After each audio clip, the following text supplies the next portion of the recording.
नमस्कार, मी अनिकेत त्रिंबक बोराटे, राहणार मलवडी, तालुका मान, जिल्हा सातारा.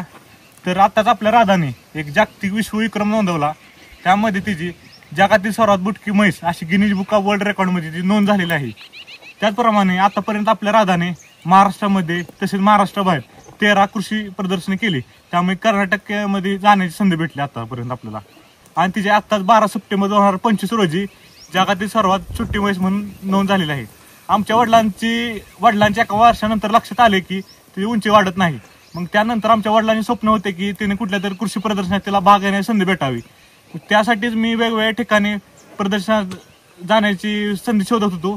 पण सुरुवातीला आम्हाला कोणी प्रतिसाद दिला नव्हता व्यवस्थित. सोमनाथ शेट्टे साहेबांनी आम्हाला सोलापूर या ठिकाणी श्री सिद्धेश्वर कृषी प्रदर्शन सोलापूर या ठिकाणी भाग घेण्याची संधी दिली. त्यानंतर अख्ख्या महाराष्ट्रामध्ये तिची चर्चा चालू झाली होती. त्यासाठीच आपण जगातील सर्वात बुटकी म्हैस होण्याचा जो दावा केला होता त्यासाठी आपण गिनीज बुक ऑफ वर्ल्ड रेकॉर्डमध्ये जी नोंद झालेली आहे. तिचे खुराकामध्ये सांगायचं झालं तर त्याला खुराकामध्ये तिला शेंगदाणा पेंड, मक्काचा भुसा, गव्हाचं पीठ असं दिलं जाते. एबीपी माझा, उघडा डोळे बघा नीट.